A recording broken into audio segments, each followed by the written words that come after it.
Okay, sorry about that. I have very minimal space on my POS phone.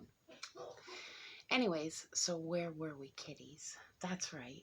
We were talking about perception and being misunderstood. So, what I had an idea of doing was, since I'm currently dealing with the courts with a wrongful custody thing, a kidnapping issue, mistreatment from the medical industry, and the education system failing my sons currently, who are gifted and have special needs, and abuse by authorities with and without badges, with and without suits and ties, with and without tattoos, with and without skin color, no discrimination.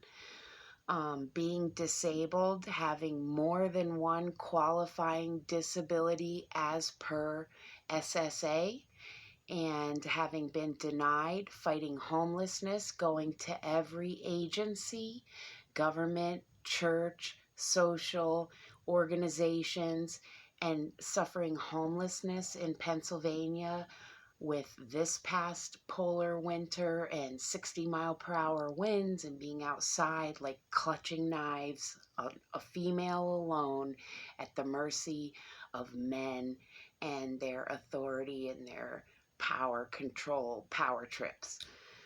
And sorry, get a little heated there. Memories. Suffering threats as far as being on my knees with a police officer and trying to explain being autistic, and that people such as myself do not have the capacity to not attach an emotional outburst if we have traumatic, if we are under traumatic stress, which the things going on with my kids being in an unsafe environment, and then his father and I, those issues, blah, blah, blah. So I'm on my knees on the concrete out in front of my ex's house, and I'm explaining so that I'm like, look, I'm not a threat, and I'm on my knees, and I'm a female, I'm smaller than you. You're telling me, no, he threatened me, and it's police record, everything's public record. So again, I have every bit of factual evidence to prove every fact that I speak. So on my knees saying, explaining autism, that we cannot control outbursts, just like trying to control someone with Tourette's from speaking an outburst. Come on. It's an inability. You don't have control. So I'll get you for disorderly conduct. Then go ahead. Because once I am determined disabled, I will sue you and your police department. So after he got in his car and left, I said, oh, by the way, officer, sir, the neighborhood kids all would like to thank you for tearing down their park and building your precinct bigger. I said, you need to be out from behind your desk and on the streets patrolling, pushing kids into alleyways and, like taking away a park because you want to build a bigger building. Give me a break. And going and having a conversation with the assistant principal at my son's elementary school, which they never scanned my driver's license when I went into the building. And I was behind the doors for 20 minutes with the assistant principal until I called them on it. And what they're supposed to do is take your license, run it through a scanner, which I'm hoping does some kind of background check or verifies who you are and expiration date and so on and so forth. So I took the receptionist's name and Mr. Assistant Principal and documented date and time, kept the tag that was printed out after the 20 minutes that I was in there, and his excuse to me was she was following procedure. I don't give about what your procedures and policies are. My son's safety is number one and should be your number one priority. So I could have been a school shooter, bomber, pedophile. Not like they don't all mostly get janitor jobs at school anyways, just to have easier access to kids. Ugh, I can't even think about that. So again, what I wanted to do is, this is my mission, all right? I need my soul tribe, my brothers and sisters out there to hook your sister up. I need subs, okay? Because now that YouTube took down the live stream capabilities, unless you have 1K, I don't have, you see how many I have.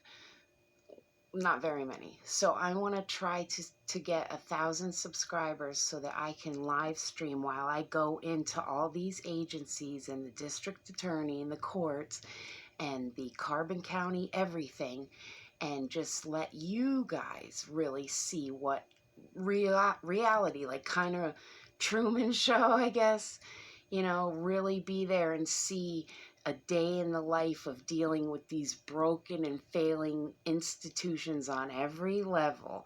And I'm even going to the state representative. His office is in the next town over. Easy peasy. So, you know, I'm working with the church right now and trying to find housing. And that's another agency that I'm dealing with. They've got a lot of issues with building should be condemned and other things of not helping me out, which I've been in a crisis situation all winter.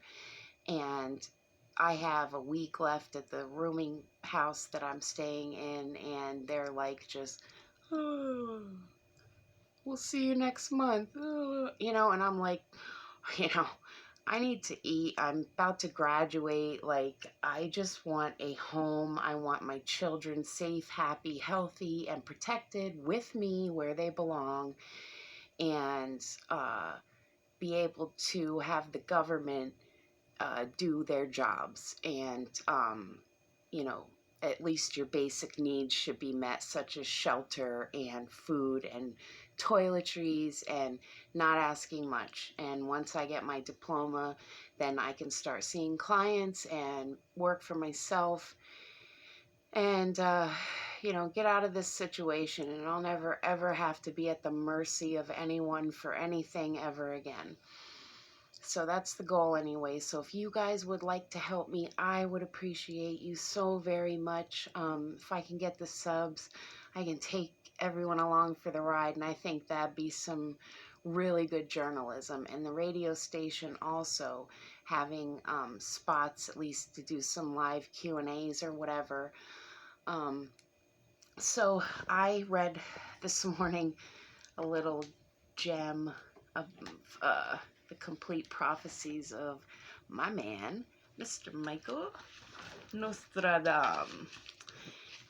And also read the book of Acts today, chapter 28. And that talks about two things, actually, which was pretty cool. Verse 11 talks about the twin gods. And that is Castor and Pollux, the Greek gods. So, and then verse 26, it says that through Isaiah the prophet, quote, you will indeed hear, but never understand. And you will indeed see, but never perceive.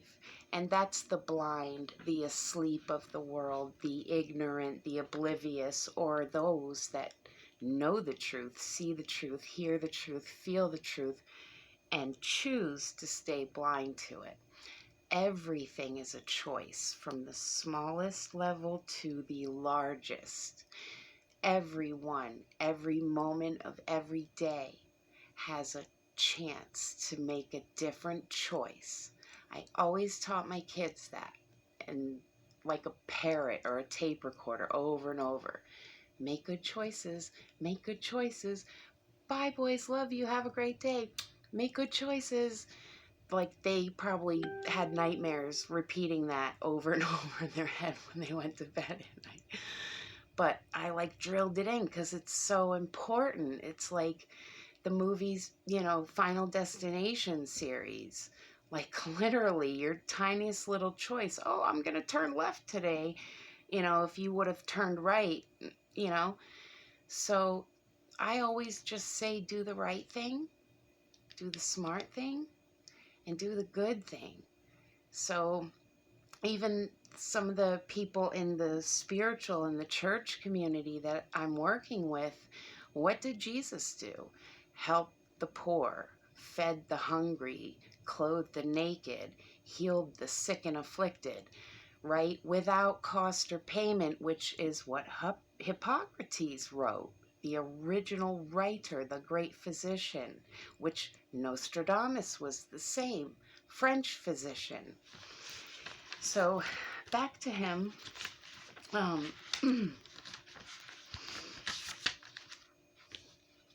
He actually is quoted as being the healer of the afflicted ones, okay? So it is another master. This is what we call ascended masters. They are the ones that got it, understood it, learned it, and then taught it. And that's what I'm trying to do. And the reason that is simple. A true master has failed more times than the beginner has ever even begun. So you gain by experience, but you want to make good choices. And then people like me that made a whole lot of bad ones for a whole long lot of time, we can now say, hey, I've been there, I've done that, I got the t-shirt, so to speak, and this is what you can do to avoid that. And I study things from archaeology to philosophy to nuclear physics to bioscience and, I mean, ecology, you name it, cell biology, basically. Root cause of everything. My first question I can remember asking when I was a child was not what is in space or out after space in the universe. I asked, but who made God? I used to look at it like God was lonely. Sorry, I'm going to cry. And he built Earth like a playground and all his children, and gave them just kind of like Minecraft style. You create what you want in your world. And each child comes from that one source. And I thought that God must have been lonely.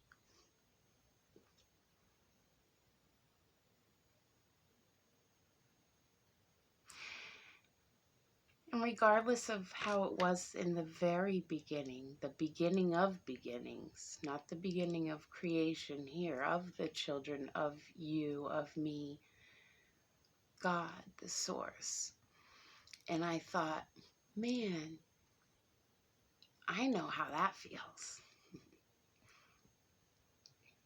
And all I ever wanted in life, well, like Korn would say, all I ever wanted in life was to be happy.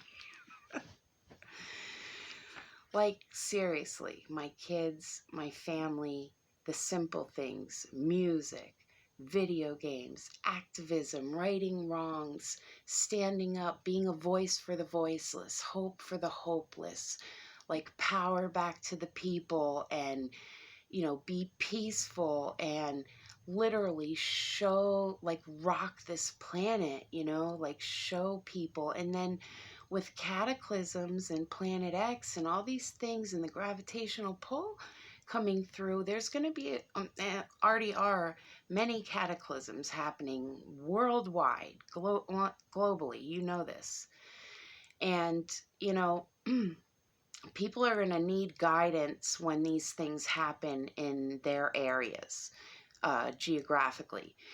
And who's going to be able to survive and know what to do and be able to grow or provide or get clean water or be resistant against certain forms of attack like some of us are, which would include EMPs and things like that.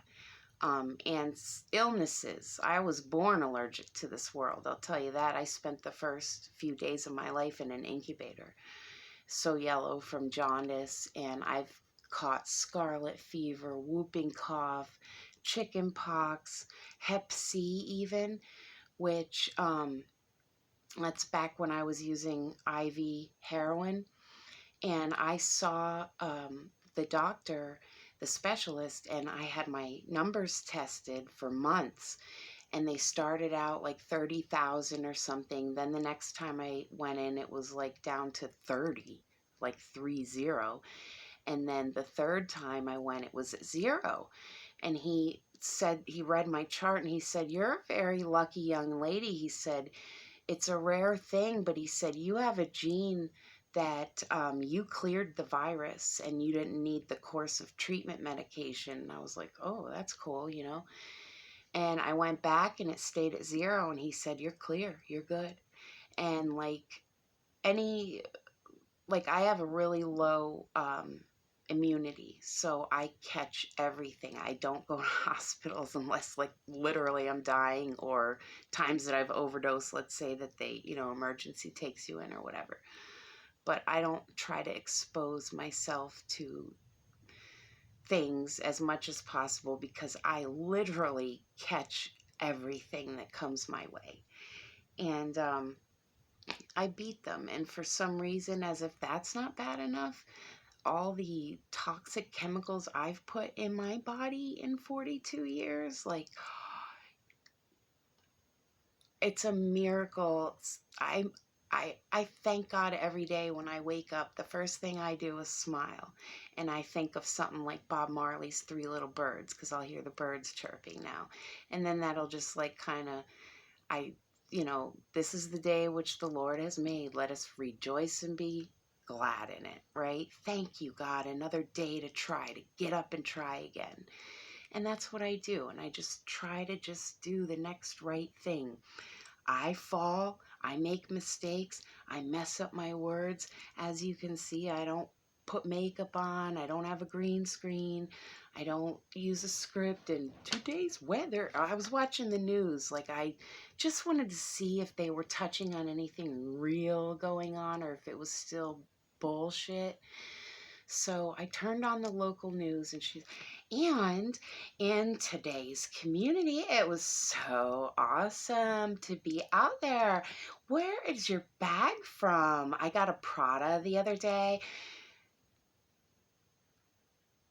And I'm thinking, does anybody even realize what's going on in Russia today?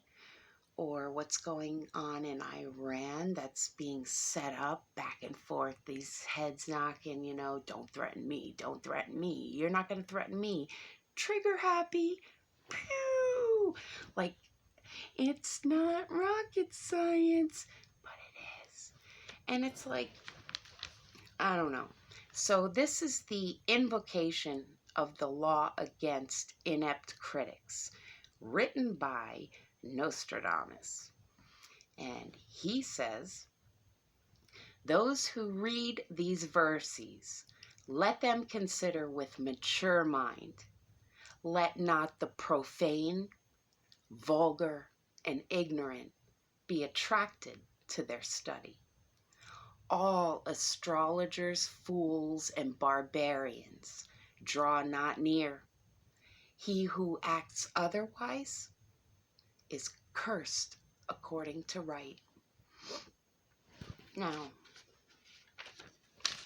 he's like me, studier of Hebrew, astronomy, astrology, numerology, archaeology, prophecy. He saw dreams, visions, same thing as Dante Alighieri, the author of the Divine Comedy. That came to him in a dream. Same thing with Saint Anthony, the patron of the lost, which I've spoken about him in previous videos. All, what happened to them? Burned at the stake. You're a witch. So, next video, labels. We're going to talk about labels and what they do. Labels, perception, judgment. Okay? Much love, everybody. Peace, okay? Just like lay down arms, peeps. We can work these things out. The greatest minds should come together on some large scale platform and draw solutions with a quickness. So link up, people. Share, like, subscribe. If you support my work and you want to help me out, I have a PayPal. So other than that, I love you guys and take care.